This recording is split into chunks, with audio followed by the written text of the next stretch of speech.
Hello বন্ধুরা, শিউলিস রান্নাঘরে সবাইকে স্বাগত। আজকে আমি আরেকটা নতুন রেসিপি নিয়ে চলে এসেছি। তো তার জন্য আমি আগে থেকে কড়াইটা বসিয়ে দিয়েছি। এখন কড়াইয়ের মধ্যে আমি একটু তিল দিয়ে দিচ্ছি। এগুলো কালো তিল। আমি কালো তিলগুলোকে একটু ধুয়ে নিয়েছি, ধুয়ে তারপরে দিয়েছি। এখন তিলগুলোকে আমি সামান্য ভেজে নেব।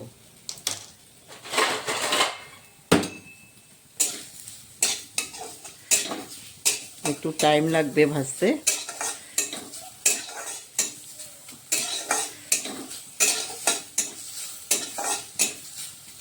সাদা তিল দিয়েও করা যায়, কিন্তু আমার ঘরে কালো তিল ছিল, যেন কালো তিল দিয়ে করছি।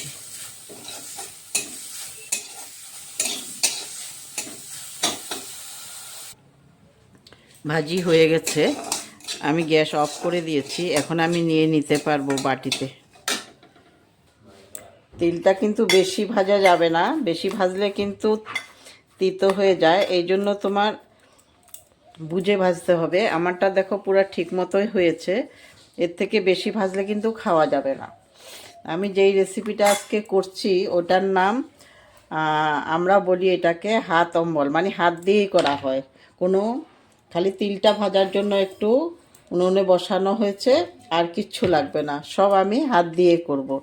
এই জন্য আগে থেকে আমি এই যে আমসত্ত্ব, 2 পিস আমসত্ত্ব ভিজিয়ে রেখেছি। এগুলোও কিন্তু আমার ঘরের, আমি বাজার থেকে আনিনি, এগুলো আমার ঘরের তৈরি করা। আর একটু নারকেল নিয়েছি, নারকেলগুলোকে আমি পিস পিস করে রেখে দিয়েছি। এই যে এখন আমি এগুলোকে সব মিক্সচার গ্রাইন্ডারে দেব, দিয়ে তারপরে একদম ভালো করে পেস্ট করে নেব। যে প্রথমে আমি আমসত্ত্বগুলো দিয়ে দিচ্ছি। আমসত্ত্বগুলো আমি পিস পিস করে খুলে খুলে দেবো। এই যে এইভাবে পিস পিস করে খুলে দেব, তাইলে তাড়াতাড়ি গ্রাইন্ড হয়ে যাবে। এই যে এইভাবে পিস পিস করে খুলে দেব সবগুলো। এগুলো আমার ঘরের, আমি ঘরে তৈরি করেছিলাম, এটা দেখানো হয়নি। দেখাবো আমি এটা পরে, আবার যখন করব তোমাদেরকে দেখাবো।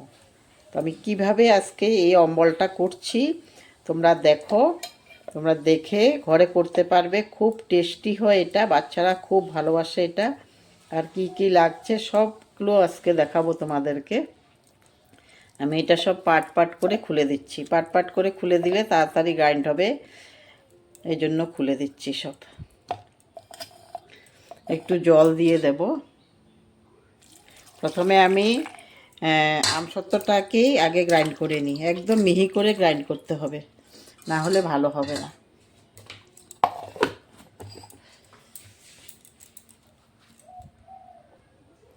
আমসত্ত্বগুলো গ্রাইন্ড করা হয়ে গেছে।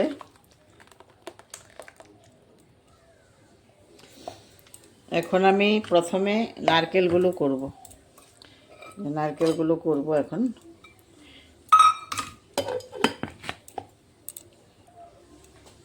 নারকেলের মধ্যে আমি তিলগুলোও দিয়ে দিচ্ছি। নারকেলটা আধা হয়ে গেছে, এই জন্য তিলগুলোও দিয়ে দিচ্ছি।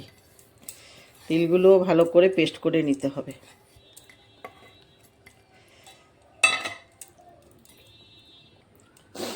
তিল আর নারকেলও পেস্ট করা হয়ে গেছে। এখন আমি এগুলোও দিয়ে দিচ্ছি এটার মধ্যে।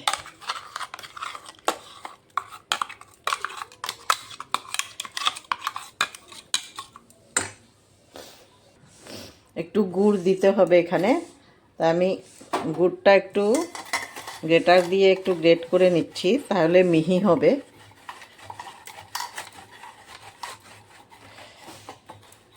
গরম করেও দেওয়া যায়, কিন্তু আমি দিইনি, গ্রেটার দিয়ে দেব। এখন আমি গুড়গুলো দিয়ে দিচ্ছি, গ্রেট করা গুড়গুলো দিয়ে দিচ্ছি। গুড়টা তোমরা আন্দাজ করে দেবে, যতটুকু বানিয়েছ বা যতটুকু মিষ্টি খাও ওই হিসাব করে দেবে।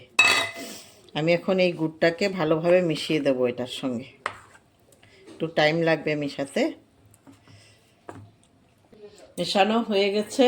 এখন আমি সামান্য একটু নুন দিয়ে দিচ্ছি। নুনটা দিলে স্বাদটা একটু বাড়ে, এই জন্য একটু নুন দিয়ে দিচ্ছি। তারপরে দিয়ে দেব লেবুর রস, একটু সামান্য লেবুর রসও দিতে হয়। একটু লেবুর রস দিয়ে দিচ্ছি। এই যে হয়ে গেছে, আমার রেডি হয়ে গেছে। তোমরা সম্পূর্ণ ভিডিওটা দেখবে, সম্পূর্ণ ভিডিওটা দেখলে বুঝতে পারবে আমি কি কি দিয়েছি আর কিভাবে করেছি। তোমরা একবার ঘরে করে খেও, দেখবে খুব ভালো লাগে। আর যারা ইউটিউব থেকে দেখছো কিন্তু এখনও সাবস্ক্রাইব করোনি, তাদেরকে বলছি তোমরা সাবস্ক্রাইব করে নিও তো আমার চ্যানেলটা, আর পাশে থাকা বেল আইকনটা প্রেস করে দিও। তখন সঙ্গে সঙ্গে আমি আবার নতুন ভিডিও দেওয়ার সঙ্গে সঙ্গে তোমাদের কাছে পৌঁছে যাবে। আর তোমাদের বন্ধুর কাছে বা আত্মীয় স্বজনের কাছে অবশ্যই শেয়ার করে দেবে, আর লাইক করতে ভুলবে না।